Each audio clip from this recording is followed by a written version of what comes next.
اللہ رب العزت کے پاس کسی بھی بندے کو دین تک نہ پہنچانے کی کوئی وہ نہیں ہے، ہو نہیں سکتا۔ ہاں، بندے کے لیے بھی اللہ حجت تمام کر رہے ہیں۔ سورہ المائدہ آیت نمبر 32 کو دیکھتے ہیں، سوری 72 کو۔ لقد، بلا شبہ، یقیناً، تحقیق، کفارہ، کفر کیا، الذین، ان لوگوں نے، قالو، جنہوں نے کہا، ان، یقیناً، اللہ، اللہ تعالی، ہوا وہی، المسیح ابن مریم، وہی عیسیٰ، یقیناً مسیح ابن مریم ہی اللہ ہے۔ وقال، اور کہا یا حالانکہ کہا، المسیح، مسیح نے، یا بنی اسرائیل، اے بنی اسرائیل، اعبدو، تم عبادت کرو، اللہ، اللہ تعالیٰ کی، ربی، میرا رب ہے، وربکم، اور تمہارا رب ہے۔ اب انہوں نے کیا کیا؟ بلا شبہ ان لوگوں نے جنہوں نے کہا کہ اللہ مسیح ابن مریم ہی ہے، جبکہ مسیح علیہ السلام نے خود کہا کہ اے بنی اسرائیل، اللہ رب العزت کی بندگی یا پرستش کرو،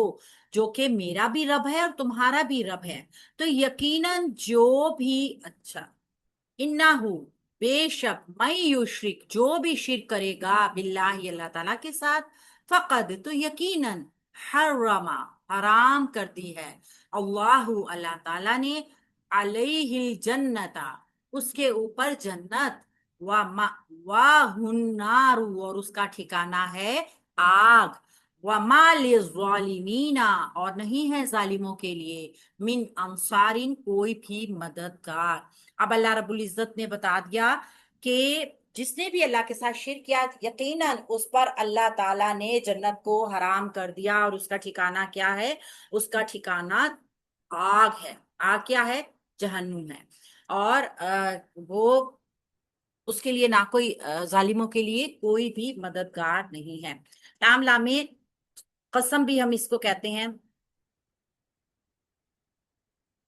اصل میں یہ لام، لام تاکید کہہ لیں اس کو، یا لام قسم کہہ لیں۔ قد حرف تحقیق ہے، کفارہ فعل ماضی۔ اچھا، قد اور لقد فعل کی علامت بھی ہے، یہ ہمیشہ فعل ماضی سے پہلے آتے ہیں، فعل ماضی کو قریب کے معنوں میں لے کر جاتے ہیں۔ ٹھیک ہے، یہ ذہن میں رکھیے گا، فعل ماضی قریب قد لقد کے ساتھ آتا ہے۔ کفارہ فعل ماضی واحد مذکر غائب کا صیغہ باب نون، ہوا کی ضمیر اس کا فاعل آ گیا، اس نے کفر کیا، کس نے؟ فاعل ظاہر آ سکتا ہے اس کا، موصول اور صلہ کی شکل میں اس کا فاعل آئے گا، جو اللہ دینا اسم موصول ہے، معرفہ مبنی جمع مذکر ہے، اس کا صلہ بنائیں گے جو کہ ہے قالو، فعل ماضی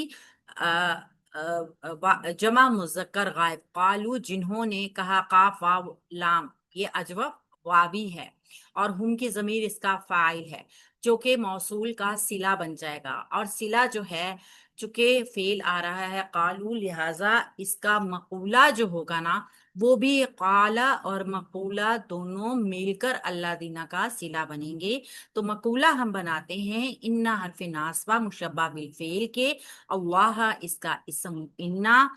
کیونکہ انا کا اسم منصوب، اور ہوا کو ہم دو طریقے سے دیکھتے ہیں، وہی ہے آپ دیکھ رہے ہیں، اس میں تاکید آپ کو نظر آ رہی ہے، یہ ضمیر منفصل ہے،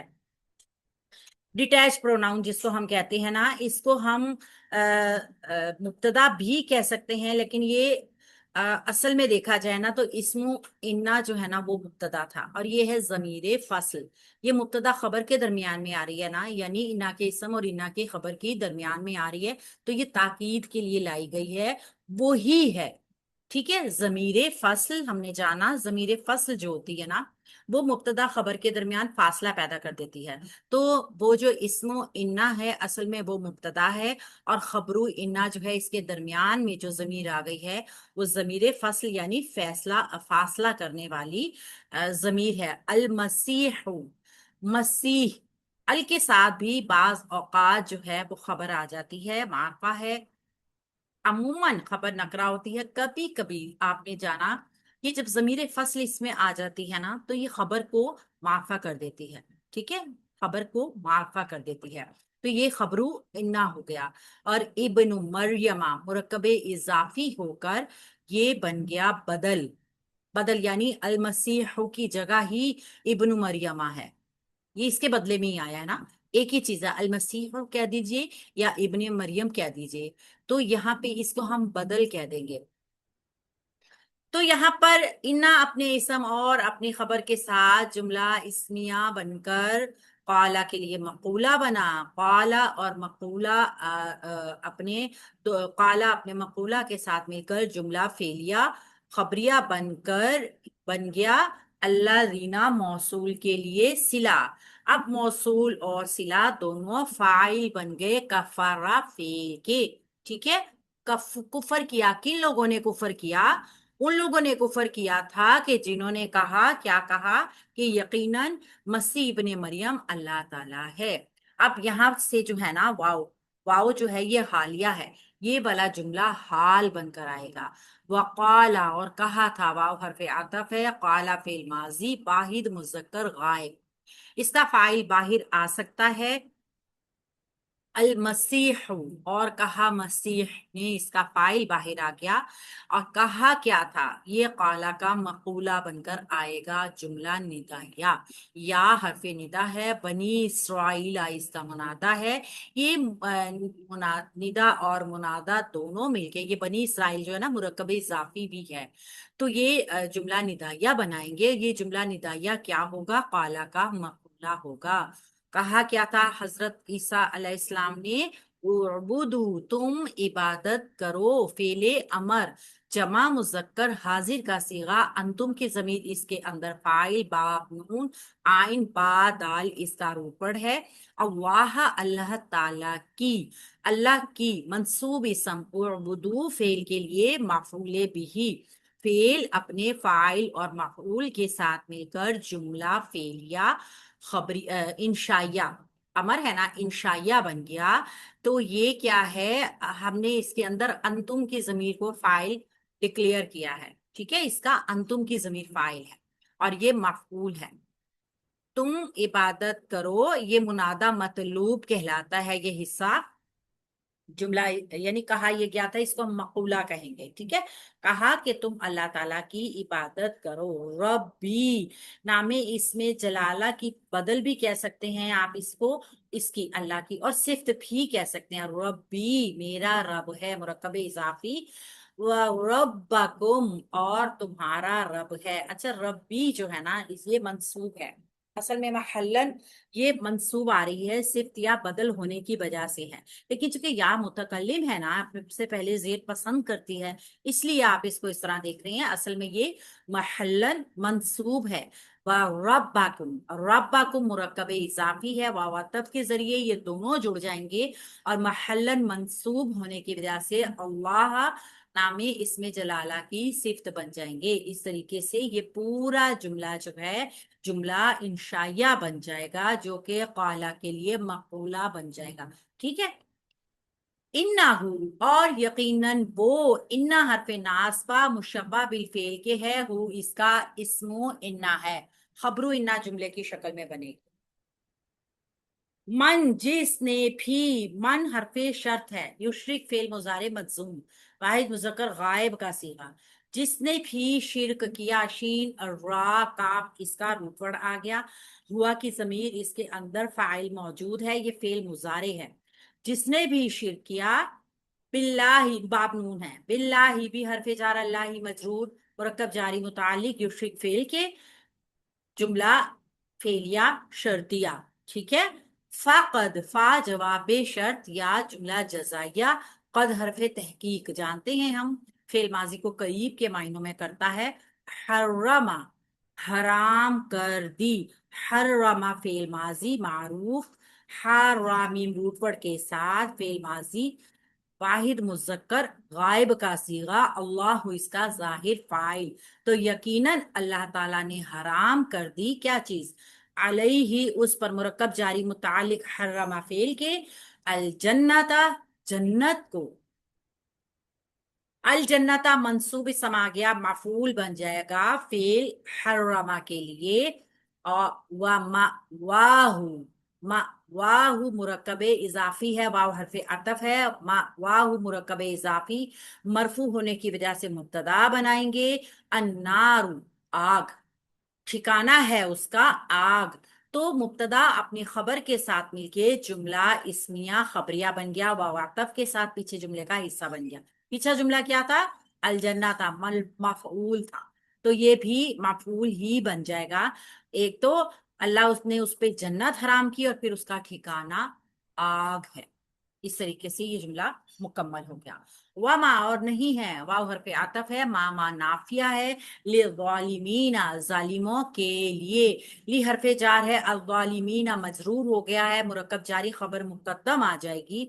خبر مقدم ہوگی تو مبتدا مؤخر ہو کر آئے گا، اور عموماً آپ نے دیکھا ہے کبھی کبھی مبتدا ایک صلہ لے کر آتا ہے جو اس کو وقتی طور پہ مجرور ضرور کر رہا ہوتا ہے، مگر وہ زائدہ ہوتا ہے۔ مین حرف جار ضرور ہے، انصاری مجرور بھی نظر آ رہا ہوگا آپ کو، مگر یہ صرف تاکید کے لیے آیا ہے، ٹھیک ہے، اور یہ کوئی میننگ ظاہر نہیں کر رہا ہے اپنے، تو یہ زائدہ آ گیا، اور انصار جو تھا محلن مرفوع ہے یہ، اور یہ مبتدا ہے، تو مبتدا مؤخر، تو خبر مقدم اور مبتدا مؤخر مل کر جملہ اسمیہ خبریہ ہو جائے گا اور نافیہ ہو جائے گا، ٹھیک ہے، واو عطف کے ذریعے یا واو استئناف کے ذریعے پورا جملہ کے لیے مستنافیہ بن جائے گا۔ ظالموں کا کوئی مددگار نہیں ہے، آیت میں دو جگہ مقولہ آیا ہے، ٹھیک ہے، کافروں کا قول بھی آیا ہے اور دوسرا عیسیٰ علیہ السلام کا قول بھی آیا ہے، تو یہ یہاں پہ بڑے مطلب اس آیت یہ غور طلب ہے، بہت زیادہ غور طلب آیت ہے، کہ جو لوگ کفر کرتے ہیں نا، تو یعنی ان لوگوں نے حضرت عیسیٰ علیہ السلام کا ایک طرح لبادہ ہو رکھا ہے، یعنی عیسائیوں کی شرکی ایک شکل کا ذکر ہو رہا ہے، جن کا عقیدہ ہے، یعنی کہ تمام عیسائی ایسے نہیں ہیں، ان کا ایک خاص فرقہ ہے، ٹھیک ہے، جو کہ کہتے ہیں کہ اللہ تعالیٰ نے عیسیٰ علیہ السلام کی شکل میں انسان کا روپ لے کر آئے تھے، تو وہ انہی لوگوں کا عقیدے کا ذکر ہوا ہے۔ عیسائیوں کے ہاں ایک عقیدہ تثلیث یعنی تین کا عقیدہ بھی ہے، مطلب اس عقیدے کی بھی دو شکلیں ہیں، ایک تو یہ ہے کہ اس میں اللہ تعالیٰ، حضرت مریم اور حضرت عیسیٰ، یہ بھی ہم نے پہلے پڑھا ہے کہ یہ تین مثلث کو تثلیث اس کو کہتے ہیں، یہ تین کا عقیدہ، تو اور دو شکل کا عقیدہ بھی ہے، جس میں حضرت جو ہے عیسیٰ علیہ السلام ہی اللہ رب العزت ہیں، نعوذ باللہ۔ تو یہ انہوں نے عیسائیوں کو جو تھا نا، یہ مصر میں جب یہ فرعون وغیرہ تھے، انہوں نے اپنے آپ کو چونکہ نعوذ باللہ کہا کرتے تھے، تو یہ ایک طریقے سے تثلیث یعنی حضرت عیسیٰ کے اندر اپنے آپ کو کہا کرتے تھے کہ چونکہ ہمارے اندر حضرت عیسیٰ آ گئے ہیں اور ہم اللہ کے بیٹے ہیں، نعوذ باللہ، یہ اس شکل میں اپنی پرستش کروایا کرتے تھے، جبکہ ان کی یہ وجہ کیا ہوتی تھی، تاکہ وہاں پہ جو کرسچنز تھے نا، جو کہ اب ہم ان کو کرسچن کہیں گے، لیکن اگر وہ حضرت عیسیٰ علیہ السلام کے ماننے والے تھے تو اس دور کے تو وہ صحیح مسلمان تھے نا، وہ آسانی سے گمراہ ہو سکے، کی وجہ سے۔ اب اس کے بعد انہوں نے کیا کیا کہ حضرت مریم علیہ السلام کو یہ ہولی گھوسٹ جو تھے نا، ان میں سے نکال دیا، اور روح القدس کو ان کی جگہ شامل کر، یعنی holy spirit, god the son, god the father, اور اس طرح کے، یعنی کہ تثلیث کا وجود آ گیا، کہ گوڈ دا ہولی گھوسٹ، یہ ان کا ایک عقیدہ ہے۔ تو کئی قسم کے ان میں بھی عقائد پائے جاتے ہیں، ایک تو وہ ہیں جو حضرت عیسیٰ علیہ السلام کو اللہ کا بیٹا کہتے ہیں، ایک تثلیث کے اس کے اوپر رہتے ہیں، یعنی حضرت عیسیٰ، حضرت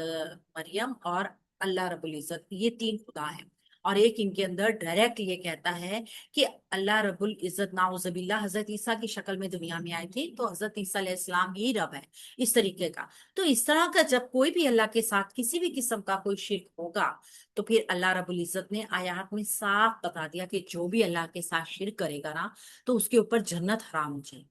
اور ٹھکانہ، اس کا ٹھکانہ کہتے ہیں ماوا، ہمیشہ رہنے کی جگہ، ایسی جو ابدی، ہمارا بھی ٹھکانہ، ہم کہیں دنیا میں گھومنے پھرنے کہیں کے لیے چلے جائیں، آخر ہمارا ٹھکانہ ہمارا گھر ہوتا ہے نا، تو سیم جب آپ ماوا کا ذکر کرتے ہیں نا، تو یہ وہی ٹھکانہ ہوتا ہے کہ جہاں کے بعد پھر آپ نے کہیں اور نہیں جانا ہوتا، تو ٹھکانہ کیا ہے؟ آگ۔ اور ظالم یعنی اللہ رب العزت کے ساتھ جو کوئی کسی کو شریک ٹھہرائے گا نا، اللہ نے اس کو ظالم